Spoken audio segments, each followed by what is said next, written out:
Lately, I've been receiving a fairly extraordinary number of questions on the topic of tone-matched presets or tone-matched presets. Seems to be this new thing. It really isn't anything new, as we'll discuss in this video. And I wanted to discuss this a little bit just because I've been getting so many questions about it. So I really wasn't aware of what was going on behind the scenes here, but I did look into it. So Brian and Bradford over at Worship Tutorials have been doing a thing that they call TONEMATCH presets. And let me just say up front that I absolutely love everything Brian and Bradford do. They're really wonderful folks. I've had little interaction with them online, always pleasant to deal with, and I really have nothing negative at all to say about them.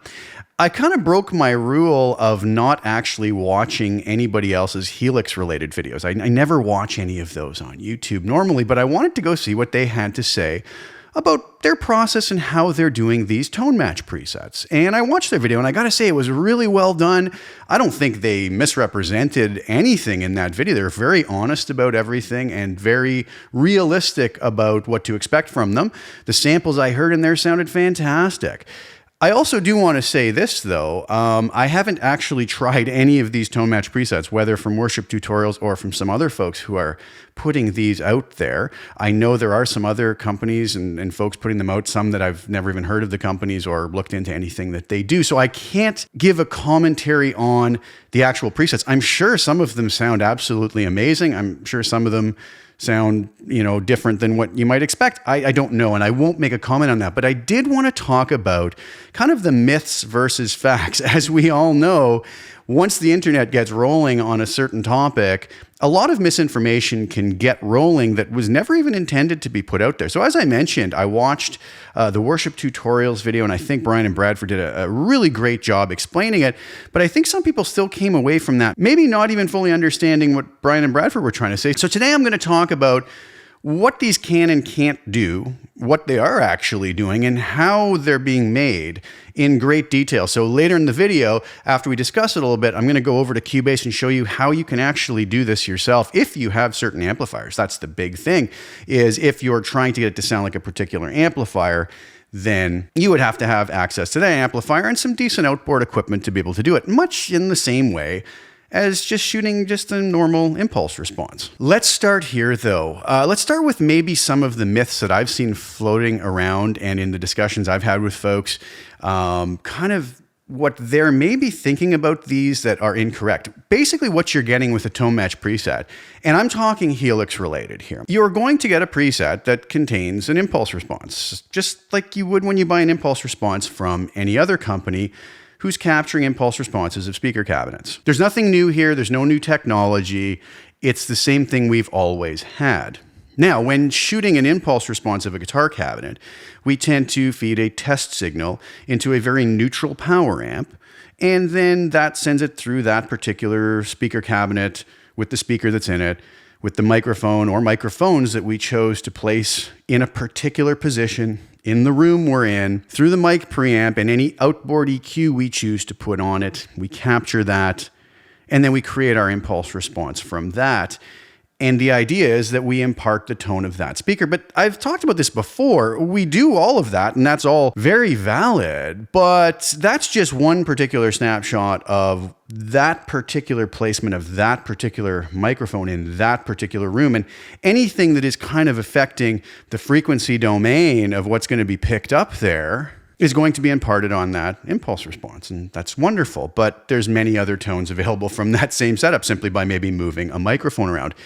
What an impulse response can't do, and what any of these TONEMATCH presets can't do, is model the non-linearities of the amplifier that is claimed to be tone matched. Meaning that we are still at the mercy in the Helix of the non-linearities of the amp model that's in the preset. So if we were using, let's say, the Rev Gen Red amp model, and the reason I'm bringing that up is because I have that amp right here, and that's the one I'm going to use as the example later in this video. The folks at Line 6 have already modeled the non-linearities, and you might say, what's a non-linearity? Well, it's going to be the behavior of that amp depending on the input that's put into it. So if I pick the strings softer, how is an amp going to behave versus if I pick the strings harder? If I roll my volume knob back, how is it going to respond to those guitar pickups hitting the front end with less signal versus maybe full on? And is it going to clean up? Is it going to have a certain quality of distortion? Is it going to have a certain compression characteristic to it? Those are all things that change based off of the input. And those are the non-linearities. So one thing that these tone match presets cannot do beyond what's already baked into the actual amp model that's in the Helix is it cannot copy or recreate the non-linearities of the amp that is claiming to be tone matched. I think that's the biggest myth that needs to be kind of debunked. We are at the mercy of whatever is already baked into that particular Helix amp model and how the folks at line 6 have already created it to behave and react to our playing. What we can do with an impulse response is essentially, in the way that an impulse response is used in the Helix, very, very, very short, is we can impart frequency domain information, very detailed EQ settings that are going to be affected by now capturing this tone match impulse response of the amp. But again, what we're capturing is the tone match of the particular settings that we had on the amp at that time. As far as the EQ settings, we're capturing the speaker cabinet and that speaker with a particular mic or microphones placed in a very particular position, going through a mic preamp, not getting any of the nonlinearities of the mic preamp, but rather just things it's going to change in the frequency domain. We wouldn't want to put any compression or anything on because that's not going to come out in the IR. Those are all nonlinear components as well. So it's going to capture those things, that snapshot in time, but I tend to think that these amps are more than just that one snapshot. If I go and move that microphone 1 inch to the side or 1 inch back or closer, the whole thing is going to change. So we're catching that particular sound. Now, I'm not saying there's anything wrong with that. If we have a great tone that we love and it's just sounding amazing, why would we not capture it and apply it to a very similar amp model in the Helix? If that gives us the results we're looking for, then there you go. I am nobody to tell you shouldn't do this, and nor am I even suggesting such a thing.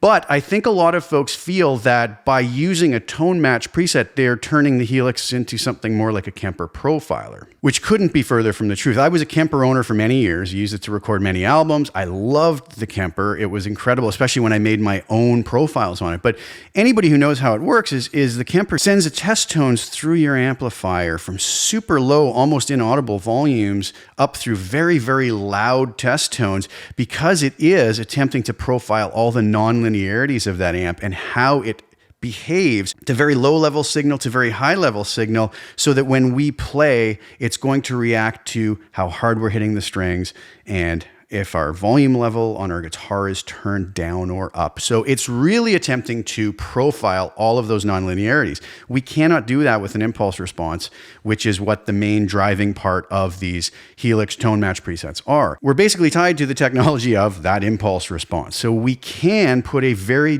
detailed EQ curve on, and that's about it. I'm going to demonstrate that all for you in just a moment. So I hope that that's clear. And again, I'm not saying this to try to be controversial. I'm not calling anybody out on anything. As I said, the folks at Worship Tutorials, I think, represented this very well in their video, and I don't think they were trying in any way, shape, or form to pass it off as anything else. And from the samples I heard, as I mentioned, they sounded incredible. But I haven't actually tried the presets, so I can't comment on them. But from what I've seen from Brian and Bradford, I'm sure they sound fantastic. So let's head over to Cubase, and let's kind of now look into what is actually going on with this so that we have a clearer picture of what we're actually dealing with. So here we are over in Cubase, and I have a little bit of a maybe odd-looking project here. I have 4 tracks, one called Guitar DI, one called Rev Gen 100R, one called Test Tone, one called Speaker IR. We'll ignore those 2 for now, and we'll be focusing on these 2, but we will talk about this in a moment because I want to do another interesting comparison that I think is very important when talking about these tone-matched presets. So the idea is that we take, a signal like this, and let me just bypass Helix Native here. So the Guitar DI signal sounds like this.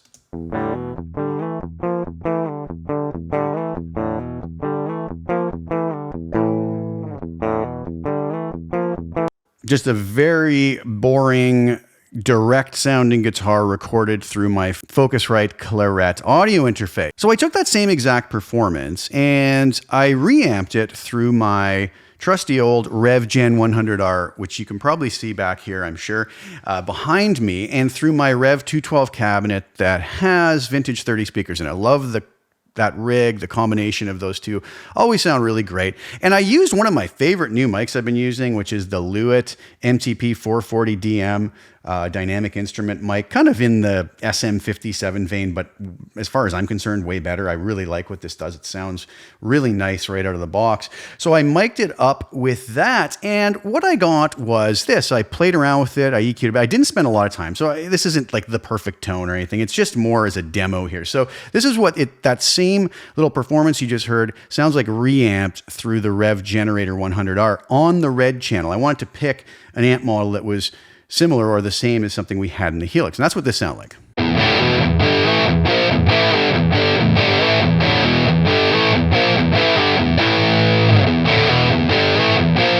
Okay, fine. So let's say the idea here with these ToneMatch presets is that I want my preset to sound like that.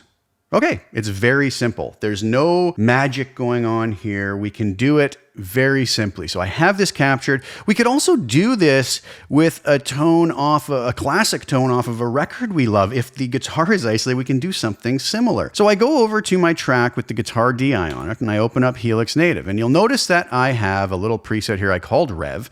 It's just an amp model with kind of similar settings to what I have on the Rev Gen Red channel I used to record that tone. Now, if I play this, there's no speaker cabinet on here. This is going to sound terrible. Okay, let's just listen.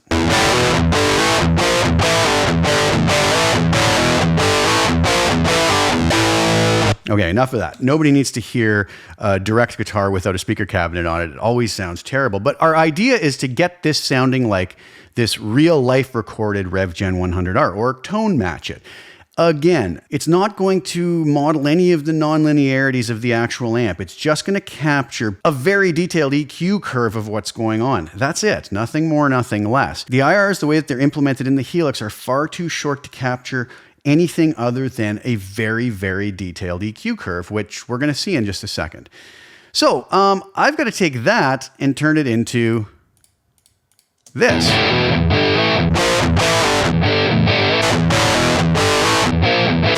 As we can see right now, it's way off. So how do we get it to sound like that? Well, I closed down Helix Native, and what I'm going to do, I'm first of all going to come over to my Rev Gen 100R. I'm going to put on a plugin called TONEMATCH EQ. Now, there's many, many plugins that can do this. This is my plugin of choice. You can probably find free ones out there. This is not about which one you want to use. I'm sure some are better than others. That's not the point of the video. I'm just going to use this to show how easily we can do this. So what I want to do is I want to capture this tone and basically capture its EQ curve. Okay, so if you notice here, I capture the reference. So I'm going to hit capture. I'm going to play this through. I don't know if the more times we play it through, the better the capture gets. You will notice the lines move at the beginning, kind of outlining what the frequency response of this track is, and then they kind of solidify. So I'm going to probably play this through maybe 3 times just to make sure we get a good capture. And you'll see here the frequency spectrum is updating as it's playing through. It moved quite quickly at the beginning and it's kind of slowing down now.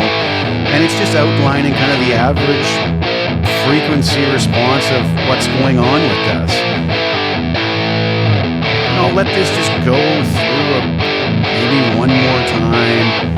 At the end, when I hit stop, it's just going to capture what it read as we played this into it. Okay, so there we go. We can stop this now. So I've captured kind of the EQ spectrum or the frequency spectrum that we want to apply to our raw sounding Rev with no speaker cabinet. And that's the important thing. We aren't using a speaker cabinet in the Helix when we're doing this. We're creating our own version of what this other real world system sounded like. So we're going to capture the sound of this real world speaker cabinet. Okay, we can get rid of that. Now, all I'm simply going to do is drag the Match EQ over after Helix Native here. Okay, so now what we're going to do is we're going to capture the same kind of frequency analysis that, if you want to call it that, however you want to refer to it, we're going to capture that for the Helix native version, which is going to sound quite awful, but I'll let it pass through 2 or 3 times again, just like we did with the real rev. You can really see a difference in the spectrum. Look at all this high end up here. And what Match EQ is going to try to do is shape this to sound like the reference that we came through the real.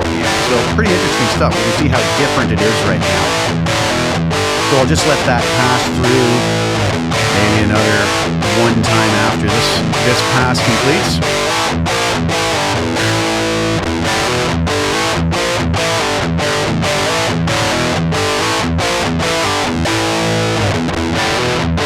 Okay, we will stop that now. Now, one thing here, we can fine tune this. I actually don't want the amount at 10%, which is the default setting. I want it at 100%, and I want no smoothing at all. I want this to be as detailed as possible. So 0% on the smoothing, 100% on the amount. Now, when we listen back to the processed sound of Helix Native, I'm going to turn Match EQ off, and you'll hear that same awful abrasive sound of the Helix Rev model with no speaker cab on it. When I engage Ozone Match EQ, we should get something extremely close to what the Rev Gen 100R capture sounded like, or what it actually sounds like recorded. So let's do this. Let's listen, and listen carefully. You won't even have to listen very carefully to when I engage Ozone Match EQ.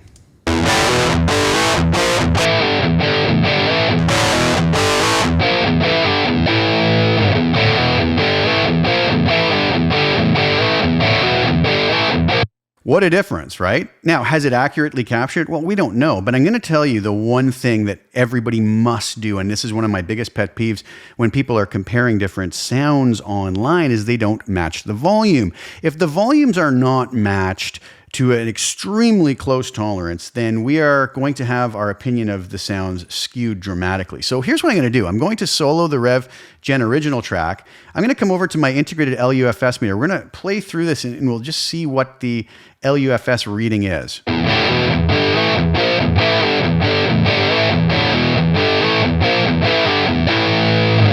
Okay, so halfway through, we're at minus 17.5.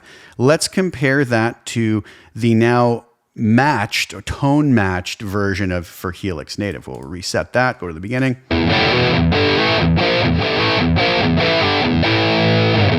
So where it was here at 1.6, this was already moved up a little bit. It must have been in my playing around with it before that I left it set up there. But I think we should be around minus 17.5 on this one as well.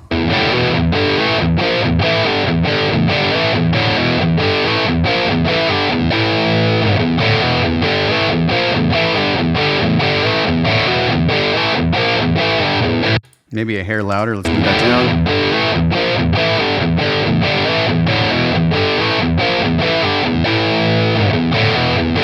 Think we're really, really close. Maybe we can be really particular about it. And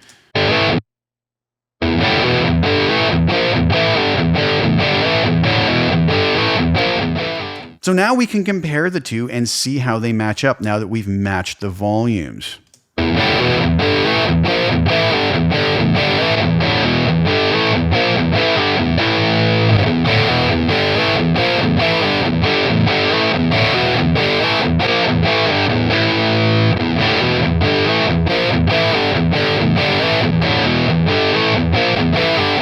What do you think? Very, very close. Obviously, when I had this soloed, you were hearing the real rev, and when you have that off, you're hearing the Helix version of it.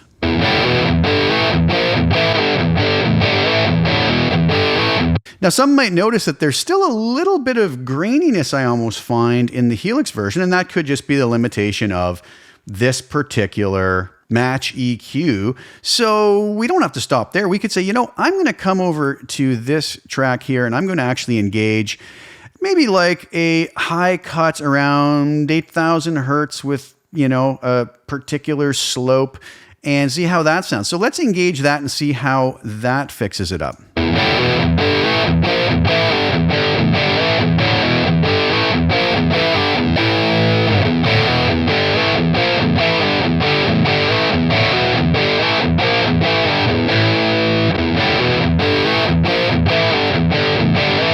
Now let's see how that compares to the real thing.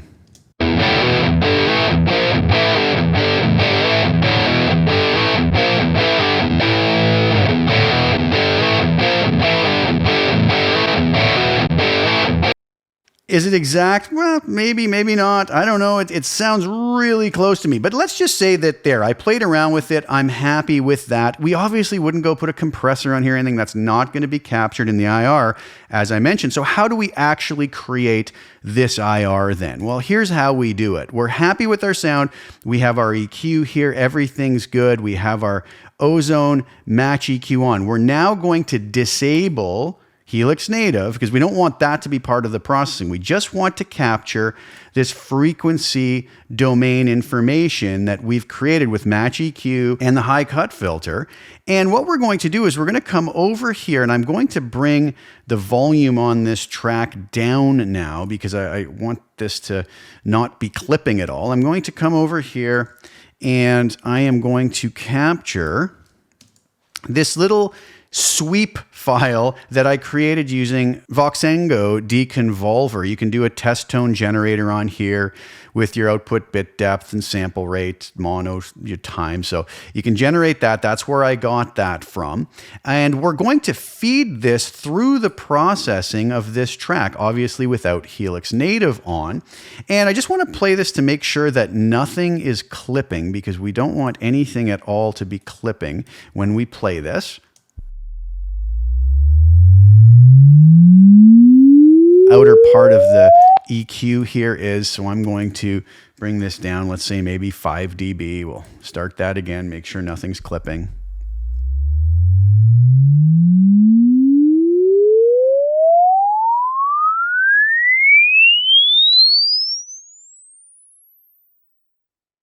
And we seem to be free and clear on that. So we can now export this little test tone file very simply by exporting audio. I'm going to call it TONEMATCH, okay?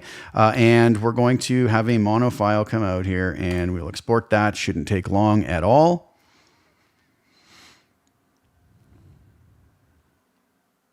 There it goes. Now, what we do, we come over to Voxengo deconvolver, and I find that original test tone that I used, and then I find the file that I just made called TONEMATCH, and what we're basically going to do is load that in. I'm going to have MP transform on, normalized to -3 dBFS, and I'm going to hit process, and this is how quick this actually happens.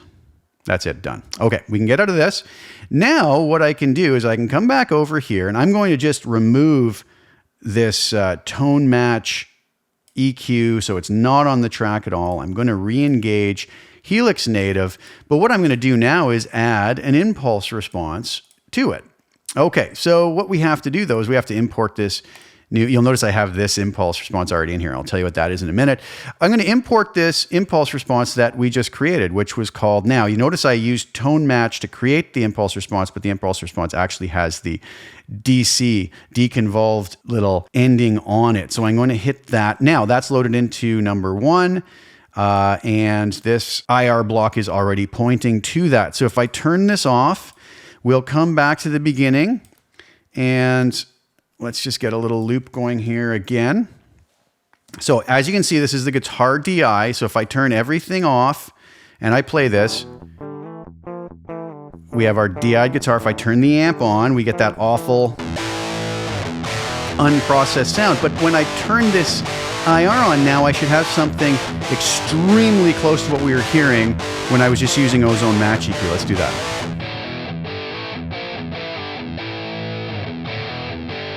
Now, how does that compare to the RevGen 100R sound? Well, it's a lot quieter. Okay, so we had already decided here that I believe our LUFS on this was around -17.5. Okay, so let's measure it for what this new Helix version is going to be.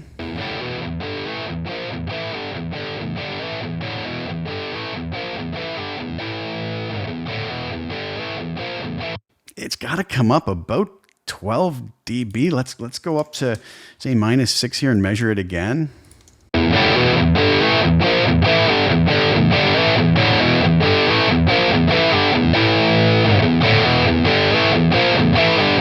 Again, we have to have these volume matched perfectly for us to be able to hear any perceived differences between them.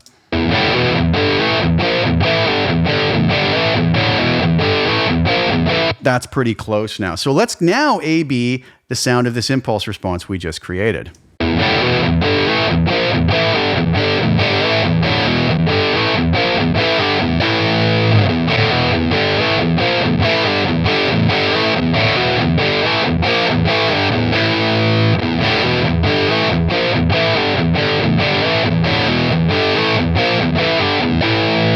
Really close. Maybe I rolled off a little too much high end, like just a hair. I don't know. But anyways, you get the point. This was not really that complicated. This didn't take me very long at all to do. But all I really did is add a new IR to my Helix native that I may like or may not like. I'm not saying this is great or bad or anything. It's just showing how easy it is to match this. Now, did I just turn Helix native into the actual RevGen 100R? No, no more so than it already was by using what we were already given here. Can I change these settings?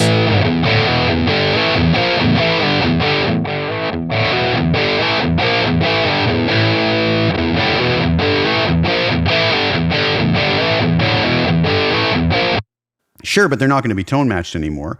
They're going to basically work on the nonlinearities that are built into the Helix already. So all we've added, in essence, is an extremely detailed EQ curve to give us the sound of what I had originally recorded.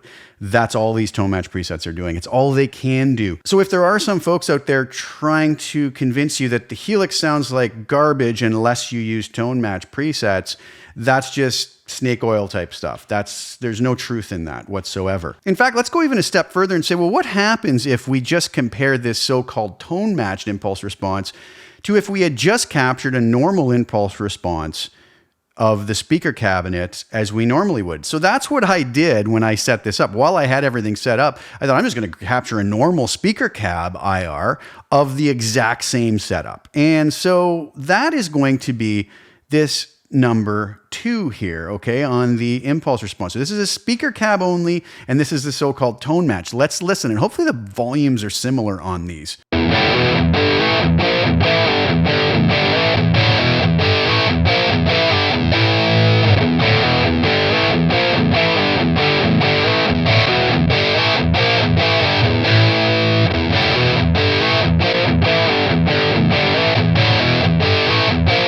Okay, obviously a difference. There's some more bottom end and chunkiness on the speaker cab IR. If I was to simply create a couple snapshots here and say, let's go with snapshot 1 being the tone matched, snapshot 2 being the speaker cab IR, but with a, for this one, a low cut of, I don't know, let's go to 100 and just see what happens. And now as I switch between the snapshots, we will switch between those two and see if that makes them any closer.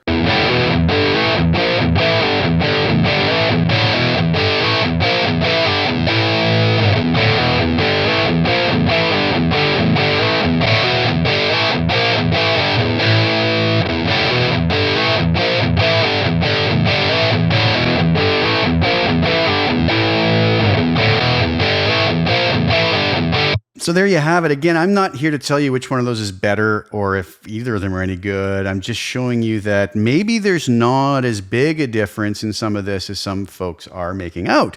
This just the normal speaker cab IR we had sounds fine as well and could be shaped very easily, very quickly with any other tools that we already have in the Helix, even just some of the tone stack of the amplifier or maybe a high and low shelf EQ. And what is the difference here if we're listening closely?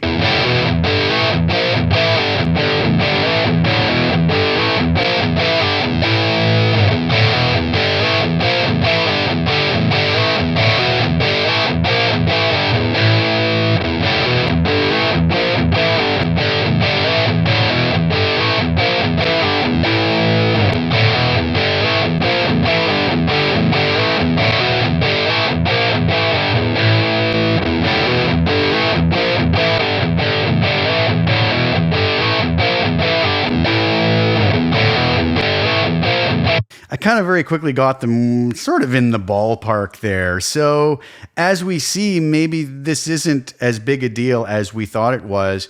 We could just simply use a normal IR. Now, what would happen if we did this? Let's go back to our tone match. What if we were to just throw in a normal stock cab we have? I'm not going to give this any much thought. Let's go to a greenback 25 and let's do this. Let's create a third snapshot where we disengage the IR altogether. We'll go between snapshot 1, we'll disengage that. So now we have snapshot 1 and 3. Snapshot 1 will be our so-called tone matched IR, and snapshot 3 will just be our stock cab. Now this is going to sound totally off because I literally just loaded up. I have no idea what the volumes are going to be like or anything, but let's listen and see what happens.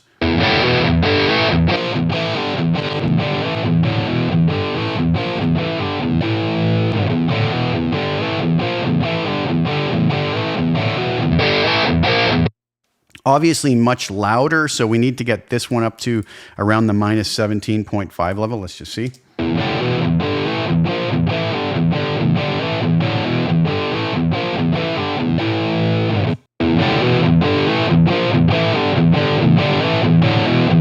Maybe somewhere around a 3.5 to 4 dB boost. Let's see if it gets it back up to our minus 17.5 we need.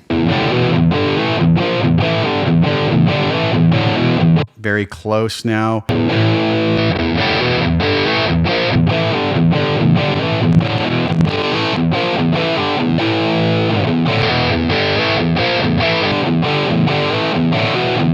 So right away you go, well, they're obviously different, as they would be. But, you know, one of the tools I like to use within the Helix, it just makes it so easy to dial sounds, is in like just a low and a high shelf.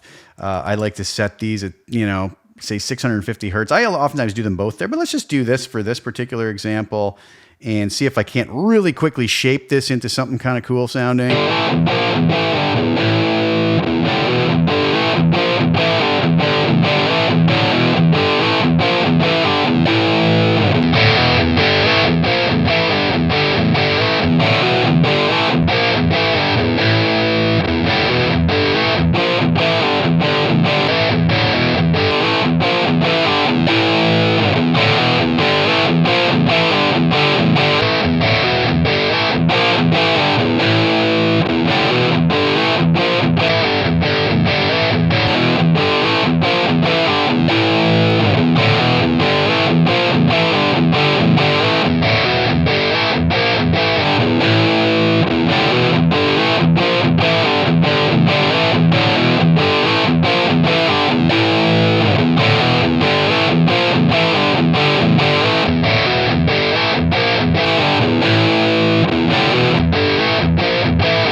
Obviously, again, going to be totally different. They're completely different speaker cabs and everything. But the point is I can probably dial something in just as quickly throwing in a stock cab and maybe a low and high shelf EQ. Now, one thing that I find funny about folks who talk about impulse responses, they say, well, I don't even need to use high and low cuts with these. And, you know, one thing we don't know when somebody's creating an impulse response is whether they've already baked those in, as you watched me do today. Remember, I said it was a little bit grainy on top, so I'm going to put a 8 kilohertz high cut onto this, and I just baked it into the IR. So we don't know what's being processed anyways. So really, there's no difference in the person making an IR and baking that into the cake, shall we say, or having to do it yourself. Now, again, I'm not saying anything bad about impulse responses or tone match presets or anything at all.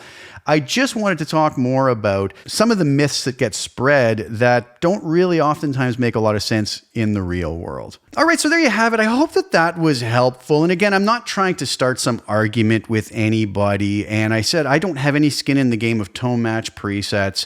I'm sure some of them sound great. Now, here's the reality. Some of them could sound absolutely amazing. Some of them could sound absolutely terrible. It's really going to depend on how they were made, the person making them, their ability to create and craft great tones, their ears, and so on and so forth. So just because something says impulse response or tone match preset, et cetera, does not make it good. But it also could be extremely, extremely good. There's no magic going on here. Just because we put a third-party impulse response in or a tone match preset does not make the Helix better. The Helix has always been capable of sounding incredible just by itself. Some folks love third-party impulse responses. As I've always said, that's what you should use. Whatever is getting you your sound, please use it. But to discount how it sounds immediately out of the box can actually end up wasting a lot of time looking for impulse responses. Again, I know a lot of folks will attack me and say, oh, they're garbage, stock cabs are garbage, and impulse response is the only way to go. Again, maybe impulse responses will sound amazing, or maybe they'll sound terrible. It really depends on how they were made, and it's just that simple. There's really no arguing that point. There are such thing as bad impulse responses, and there are such thing as good impulse responses. There are such thing as good Helix tones and bad Helix tones, but the Helix sounds great as is, or with impulse responses, or I'm sure with some amazing tone match presets. So this is not a commentary on any particular preset or against anybody in particular.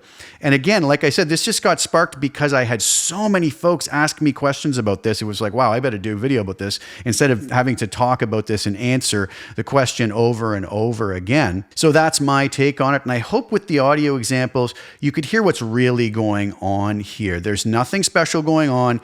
We aren't turning the Helix amp model into another amp model. We are stuck with the baked in non-linearities and behaviors of the amp models within the Helix itself. And we can tone match those to a particular snapshot in time of a very kind of, shall we say, detailed EQ in the way that it's implemented in the Helix of how a particular setup, amplifier, speaker, room, microphone, mic pre, and all of the linear aspects of that system, we can then make the existing amp model sound closer to that. And that's basically what it's doing. And again, if you find one of these and it is giving you everything you want, then that is what you should use. I am not here to tell you otherwise. It will sound amazing if you feel it sounds amazing, but it's not going to change those things we talked about today, where it's going to affect how it feels in if I pick hard or pick soft, or if I have my volume knob up and down. That's already baked into the Helix in the amp model itself. So I hope that helps. I don't want to get in an argument with anybody about this. Those are the facts of how this all works. But if you hear one of these tone match presets you like, you should grab it and support the fine folks that are making that. Brian and Bradford do amazing work, and I think you will always be pleased with what you get from them. So thank you guys so much for tuning in. I hope that was helpful. Please like the video, share it with anybody who you think we get some use out of watching it. Also, please subscribe to the channel and hit the little bell notification to get notified when I put new content out. I'll be back really soon with some more. Thank you guys again so much for tuning in. Ciao for now.